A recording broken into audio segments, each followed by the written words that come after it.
Assalamualaikum warahmatullahi wabarakatuh. Selamat datang di channel Ardi Chana Farm.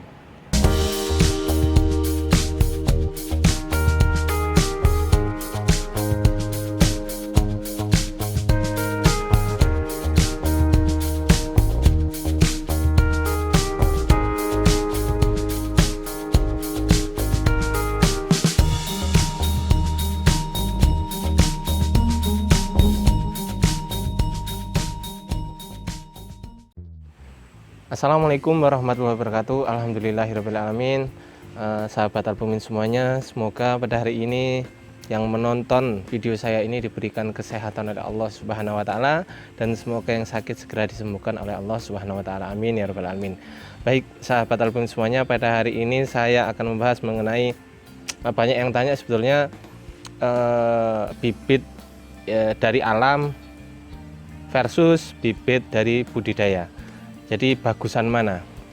Oke, yang akan saya bahas di sini adalah secara perspektif saya ya teman-teman. Jadi yang sudah saya alami, saya sharekan ke teman-teman. Kebetulan belum pernah saya bahas ini memang. Yang pertama, bibit dari budidaya itu kita jelas bahwasanya induknya sebesar apa. Itu sudah kita jelas sekali kita lihat teman-teman. Jadi kita budidaya katakanlah, oh jantannya katakanlah 7 ons, betinanya 8 ons, katakanlah gitu. Atau jantannya 7 ons, betinanya 1 kilo. Nah, itu bisa saja terjadi teman-teman. Tapi untuk saya sarankan untuk budidaya itu jantan dan betinanya itu tidak lebih dari 1 ons ya selisihnya. Oke, itu yang pertama. Jadi kita bisa mengamati bobot jantan dan betinanya, induknya teman-teman. Jadi kita bisa pastikan sendiri nih, oh ini mantap nih induknya segini besarnya. Yang kedua adalah kalau bibit dari budidaya teman-teman, itu pasti kita akan merawat sejak larva ya, sejak telur. Jadi kita tahu makanan apa yang terbaik yang kita bisa berikan kepada bibit-bibit atau larva-larva kita. Kemudian jadi di dalam pemeliharaan itu teman-teman, kita bisa menggunakan air bersih atau air sumur bor dari kita langsung, bukan menggunakan air dari sungai atau dari tambak dan lain sebagainya teman-teman. Jadi artinya apa? Artinya kalau kita menggunakan air bersih dari tempat kita, nanti kalau dia terbiasa dengan air bersih dari tempat kita, katakanlah ada orang yang mau membudidayakan ikan gabus dari hasil pijahan kita, kemudian beliau bilang, Mas, air saya kayaknya belum terlalu lama mengendapnya dan lain sebagainya.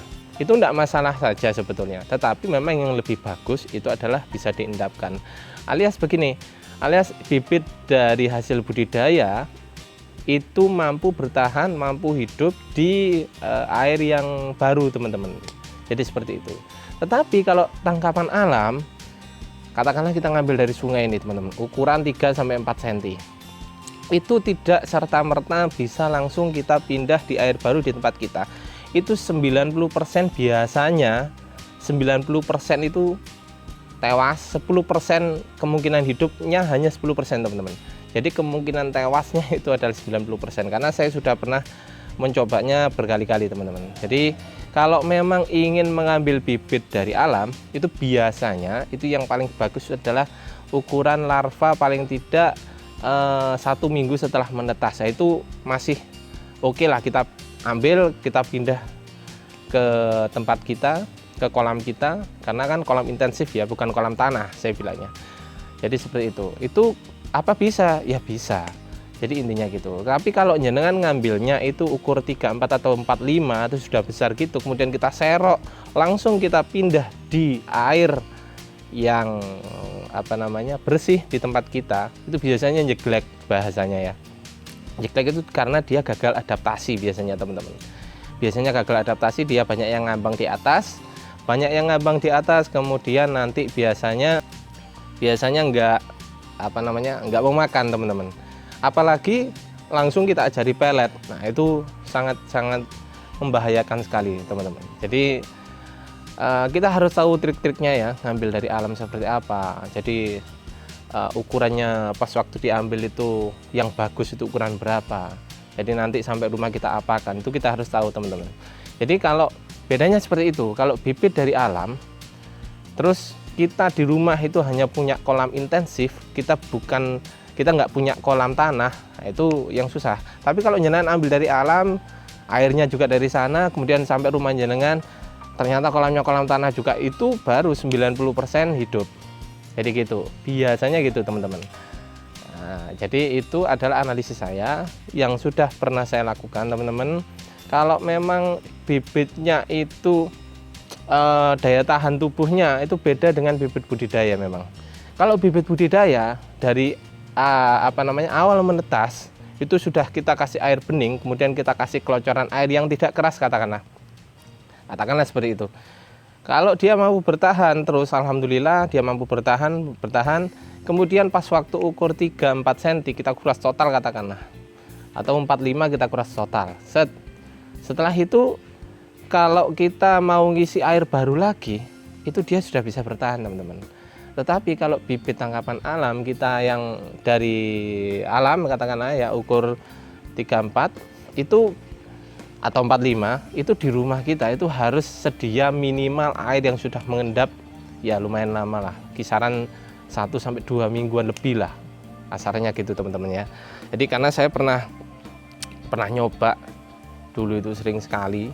Jadi dari alam saya coba, memang harus kita pelajari teman-teman, semuanya harus kita pelajari. Jadi yang bisa saya lakukan itu akan saya lakukan. Katakanlah begini, kita semuanya belajar itu bisa dari pengalaman orang lain, bisa dari membaca buku, kemudian kita praktekkan. Yang cocok baru kita pakai teman-teman. Sementara yang nggak cocok itu ada beberapa opsi teman-teman. Jadi bisa opsi menggunakan referensi si A, referensi si B, si C, itu bebas ya. Itu sangat sangat dianjurkan sekali teman-teman memiliki banyak referensi. Itu boleh, atau nanti bisa digabungkan dari ilmu si A, si B, si C dan lain sebagainya. Jadi itu yang bisa saya bagikan teman-teman kalau untuk bibit tangkapan alam ataupun dari budidaya. Tapi kalau bibit dari budidaya dari kita, kemudian ada yang beli di kolamnya dia pakai kolam tanah katakanlah, itu tambah bagus lagi teman-teman. Jadi gitu. Jadi di kolam intensif bisa, di kolam tanah tambah bagus lagi. Jadi intinya seperti itu. Tapi kalau bibit dari alam itu harus kita pinter-pinter aklimatisasi dan juga adaptasikan di air tempat kita teman-teman. Biasanya ada yang ngambil airnya dari sungai, kemudian kita taruh di kolam kita, itu bisa juga. Tapi nanti pas waktu nguras itu nggak bisa langsung dikuras 100% kita pakai air baru. Nah itu jadi masalah juga teman-teman. Nanti pasti banyak kegagalan atau kematian yang akan terjadi jika kita lakukan hal-hal seperti itu teman-teman. Jadi hanya info seperti itu yang bisa saya bagikan. Nanti kalau kurang jelasnya bisa tanyakan teman-teman di kolom komentar ya. Oke, kurang lebihnya saya mohon maaf. Wassalamualaikum warahmatullahi wabarakatuh dan salam albumi.